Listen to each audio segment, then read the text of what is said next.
പക്ഷേ നമ്മൾ ഈ കരുവന്നൂർ തട്ടിപ്പ് നമ്മൾ കേട്ടിട്ടുണ്ട്. അത് ആ കരുവന്നൂർ ബാങ്കിൻ്റെ തട്ടിപ്പുമായി ബന്ധപ്പെട്ട് CPM-ന് വലിയ രീതിയിലുള്ള പ്രതിരോധം തീർക്കേണ്ടി വന്നു. കേരളത്തിലെ സഹകരണ ബാങ്കുകളിൽ മുഴുവൻ നടക്കുന്നത് എന്താണെന്നും ED അന്വേഷണം, അങ്ങനെ പല വിധത്തിലുള്ള പ്രശ്നങ്ങൾ അതുമായി ബന്ധപ്പെട്ട് പുറത്തു വന്നു. പല സഹകരണ ബാങ്കുകളിലെയും സംഘങ്ങളിലെയും ഒക്കെ അഴിമതി ആ സമയത്താണ് പുറത്തു വന്നത്. അതിൽ ഒരുപാട് പാർട്ടിക്കാരൊക്കെയാണ്, CPM മാത്രമല്ല ഒരുപാട് പാർട്ടിക്കാരുണ്ടായിരുന്നു. ഇപ്പോൾ അതുപോലൊരു അഴിമതിയാണ് കൊല്ലം ജില്ലയിൽ നിന്ന് പുറത്തു വരുന്നത്. അതായത് കൊല്ലം ജില്ലയിലെ ജില്ലാ ഗവൺമെൻറ് കോൺട്രാക്ടേഴ്സ് സഹകരണ സംഘം, അവർ ഈ കൊല്ലം ജില്ലയിലെ സഹകരണ സംഘമാണ്. ഈ സഹകരണ സംഘവുമായി ബന്ധപ്പെട്ട് വലിയ തട്ടിപ്പ് നടന്നിരിക്കുന്നുവെന്ന് ഈ സഹകരണ ജോയിൻറ്റ് രജിസ്ട്രാർ തന്നെ കണ്ടെത്തിയിട്ടുണ്ട്. അത് കണ്ടെത്തിയ അന്വേഷണ റിപ്പോർട്ട് ഇപ്പോൾ സർക്കാരിന് സമർപ്പിച്ചു. ആ സർക്കാർ അതിൽ ഇങ്ങനെ അടവച്ചിരിക്കുകയാണ്, മുട്ടയിട്ടിരിക്കുക എന്ന് പറയുമല്ലോ, അതാണ്. നിലവിൽ ഈ കോൺട്രാക്ടേഴ്സ് അസോസിയേഷനുമായി ബന്ധപ്പെട്ട് നിക്ഷേപം, വായ്പ, GDS പ്രവർത്തനങ്ങളൊക്കെ ചട്ടം ലംഘിച്ച് നടത്തിയതായിട്ടും വ്യവസ്ഥകൾ പാലിക്കാതെ ആവശ്യമായ സർട്ടിഫിക്കറ്റ് ഇല്ലാതെ വായ്പകൾ നൽകി എന്നുള്ളതൊക്കെയാണ് ഇതായിട്ട് പറഞ്ഞിരിക്കുന്നത്. ഭരണസമിതിയും സെക്രട്ടറിയും കേരള സഹകരണ സംഘം നിയമം, ചട്ടം, സംഘം നിയമാവലി എന്നിവയ്ക്ക് വിരുദ്ധമായി പ്രവർത്തിച്ചിട്ടുണ്ടെന്നും ഏകദേശം 4-4.5 കോടിയുടെ അഴിമതിയാണ് ഇതുവഴി ആളുകളിൽ നിന്നൊക്കെ ആയിട്ട് തട്ടിയതെന്നാണ് മനസ്സിലാകുന്നത്. ഇതിന് കൊല്ലം ജില്ലയിൽ ഒരു പ്രമുഖ CPM നേതാവിൻ്റെ സംരക്ഷണത്തിലാണ് ഈ കാര്യങ്ങളൊക്കെ നീങ്ങുന്നത്. അതുകൊണ്ട് അന്വേഷണം ഒരു തരത്തിലും എവിടേക്കും എത്തുന്നില്ല എന്നുള്ളതാണ് പരാതിയായി പോകുന്നത്. ഇപ്പോൾ CPM ഈ തരത്തിൽ സഹകരണ സംഘങ്ങളൊക്കെ രൂപീകരിച്ച് ഈ തട്ടിപ്പ് ഇങ്ങനെ തുടർന്നുകൊണ്ടിരിക്കുകയാണ് എന്നാണോ? കരുവന്നൂർ സംഭവം CPM-ൻ്റെ അടിത്തറ ഇളക്കി എന്നുള്ള കാര്യം CPM-നും അറിയാം, പുറത്തുള്ള എല്ലാവർക്കും അറിയാം. അതെ. ഈ കഴിഞ്ഞ തൃശ്ശൂർ സമ്മേളനത്തിൽ പാർട്ടിയിലെ താഴേക്കിടയിലുള്ള സഹാക്കളെല്ലാം പാർട്ടിയുടെ മേലേക്കിടയിലുള്ള നേതാക്കളെ ബോധ്യപ്പെടുത്തിയ ഒരു കാര്യം ഇതാണ്: തൃശ്ശൂർ തകർന്ന് തരിപ്പണമാകുന്നതിൽ കരുവന്നൂരായിരുന്നു പ്രധാനപ്പെട്ട വിഷയം എന്നാണ്. കരുവന്നൂർ സംഭവത്തിന് ഉള്ളൊരു പ്രത്യേകത ഞാൻ കണക്കാക്കുന്നത് കേരളത്തിലെ സഹകരണ സംഘത്തെ സംരക്ഷിച്ച ഒരു പ്രതിഭാസമാണത്. കാരണം കരുവന്നൂർ അങ്ങനെ എക്സ്പോസ് ആയില്ലെങ്കിൽ കേരളത്തിലെ എല്ലാ സർവീസ് സഹകരണ സംഘങ്ങളിലും ഇത്തരത്തിലുള്ള തട്ടിപ്പുകൾ അല്ലെങ്കിൽ ഇതിന് സമാനമായിട്ടുള്ള തട്ടിപ്പുകൾ അല്ലെങ്കിൽ അഴിമതികൾ ഒക്കെ നടക്കാനുള്ള സാധ്യത കൂടുതലായിരുന്നു. പക്ഷേ ആ സംഭവത്തിന് ശേഷം വളരെ ജാഗ്രതയാണ് എല്ലാ മേഖലയിലും ഉണ്ടായിരിക്കും. ആ ജാഗ്രതയുടെ ഫലമായിട്ടുള്ള അന്വേഷണം കടന്നു കയറി ഇത്തരത്തിലുള്ള പ്രശ്നങ്ങൾ പുറത്തു വരുന്നതിൻ്റെ കാരണമാണ്. അല്ലെങ്കിൽ ഇതൊന്നും വരില്ല, ഇപ്പോഴൊന്നും അറിയില്ല. കാരണം എന്ന് വെച്ചാൽ CPM നേതാവ്, അവിടുത്തെ പ്രമുഖനായിട്ടുള്ളൊരു CPM നേതാവ് ഉണ്ടെന്ന് പറഞ്ഞാൽ CPM ചില കേസുകളിൽ CPM നേതാവുകളായിരിക്കും, ചില കേസിൽ കോൺഗ്രസ് നേതാക്കളായിരിക്കും, ചില കേസിൽ മുസ്ലിം ലീഗ് നേതാക്കളായിരിക്കും. BJPക്ക് വളരെ കുറച്ച് സഹകരണ സംഘങ്ങളേ ഉള്ളൂ, അവിടെ BJPക്കാരായിരിക്കും ഇതിൻ്റെ പ്രതികളായിട്ട് വരും. അപ്പോൾ കേരളത്തിൽ വ്യാപകമായി പാർട്ടി നോക്കാതെ തന്നെ വലിയ തരത്തിൽ അഴിമതി നടക്കുന്നതിന് ഇടയായ ഒരു മേഖലയാണ് സഹകരണ മേഖല. കരുവന്നൂരിന് ശേഷം ഒറ്റ അടി എല്ലാവർക്കും കിട്ടിയതുപോലെയാണ് തോന്നിയത്. അതിനുശേഷം നല്ല രീതിയിൽ ഇതിൻ്റെ അകത്ത് അന്വേഷണങ്ങൾ നടക്കുന്നുണ്ട്. ആ അന്വേഷണങ്ങളാണ് ചില സംഘങ്ങളിൽ ഇപ്പോഴും നടന്നുകൊണ്ടിരിക്കുന്നതായിട്ടുള്ള അഴിമതി പുറത്തുകൊണ്ടിരുന്നത്. കൊല്ലം അതിന് ഉദാഹരണമാണ് എന്നാണ് ഞാൻ മനസ്സിലാക്കുന്നത്. തീർച്ചയായിട്ടും സർക്കാർ കോൺട്രാക്ടേഴ്സ് അസോസിയേഷൻ്റെ ഒരു സഹകരണ സംഘമാണ്. മറ്റ് സഹകരണ സംഘങ്ങളിൽ നിന്ന് വ്യത്യസ്ത സ്വഭാവം പുലർത്തുന്ന ഒരു സഹകരണ സംഘമാണ്. കാരണം മറ്റ് സാധാരണ രീതിയിൽ ഈ പ്രാഥമിക സഹകരണ സംഘങ്ങളുടെ പ്രധാനപ്പെട്ട ജോലി എന്ന് പറയുന്നത് നിക്ഷേപം സ്വീകരിക്കുകയും വായ്പ കൊടുക്കലുമാണ്. പിന്നെ മൾട്ടിപർപ്പസ് സൊസൈറ്റികളാവുന്ന സമയത്താണ് വ്യത്യസ്തമായിട്ടുള്ള മേഖലയ്ക്ക് അവർ പ്രവർത്തിക്കാനായിട്ട് വരുന്നത്. സാധാരണ എല്ലായിടത്തും നടക്കുന്നത് ഈ നിക്ഷേപം സ്വീകരിക്കുക, ആ നിക്ഷേപത്തിൽ നിന്ന് വായ്പ കൊടുക്കുക, അതാണ് സംഭവിക്കുന്നത്. കൊല്ലത്തും അത് തന്നെയാണ് സംഭവിച്ചിരിക്കുന്നത്. പക്ഷെ അതിനിടയിൽ ഈ വായ്പ കൊടുക്കുന്നതിന് ചില കൃത്യമായിട്ടുള്ള മാനദണ്ഡങ്ങളുണ്ട്. കാരണം പൈസ നമ്മൾ ഒരാൾക്ക് വായ്പ കൊടുക്കുമ്പോൾ ആ പൈസ വായ്പ കൊടുക്കുന്നതിൻ്റെ ഏറ്റവും പ്രധാനപ്പെട്ട മാനദണ്ഡം ഇയാളുടെ റീപേയിങ് കപ്പാസിറ്റിയാണ്.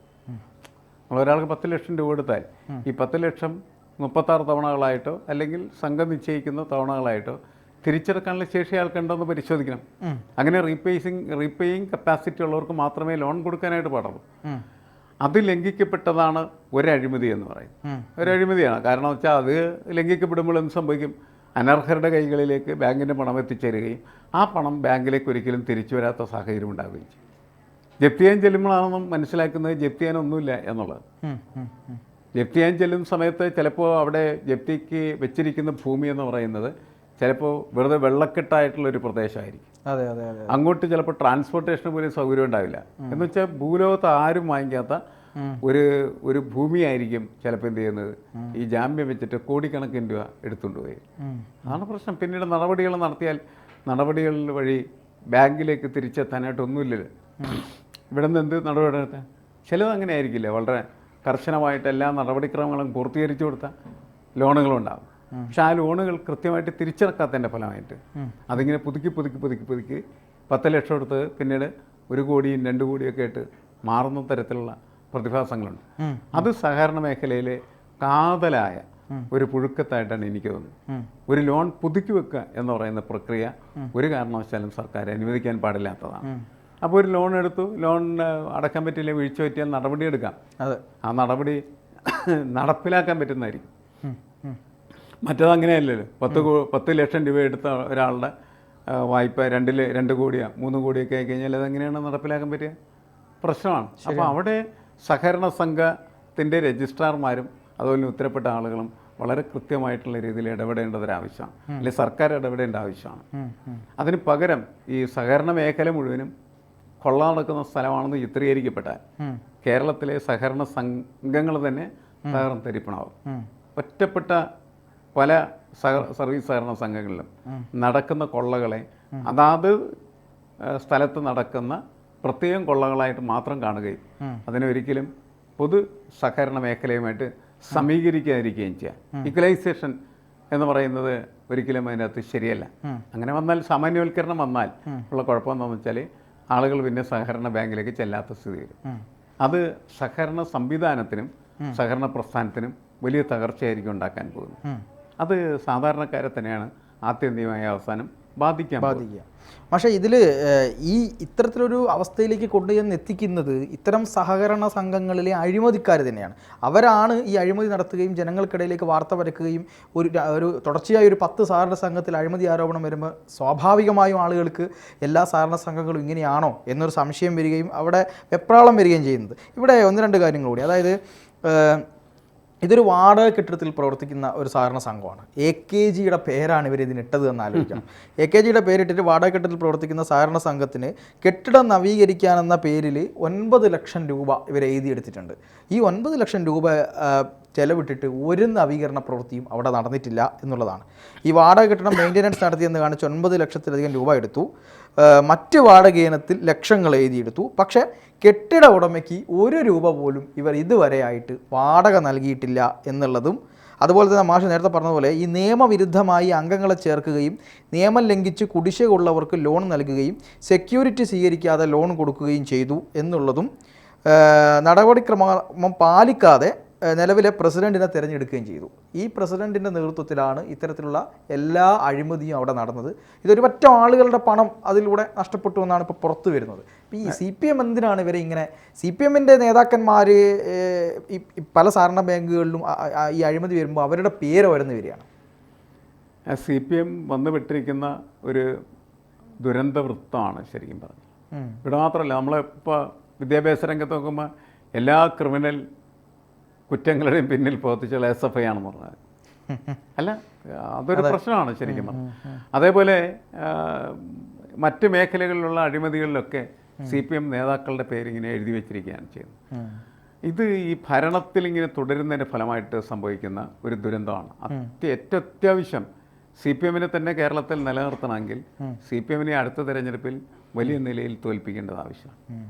തോറ്റാൽ മാത്രമാണ് ഇതിലേക്ക് മറ്റൊരു ഗവൺമെൻറ് വരുന്ന സമയത്ത് കൂടുതൽ അന്വേഷണങ്ങൾ വരും.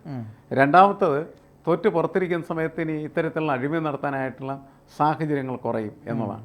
ഇപ്പോൾ സാഹചര്യം ഉണ്ടായിക്കഴിഞ്ഞാൽ കട്ടുതിന്നുക എന്ന് പറയുന്നത് നമ്മളുടെ ഈ കാലത്തെ മനുഷ്യരുടെ ഒരു പൊതു സ്വഭാവമായി മാറിയിട്ടുണ്ട്.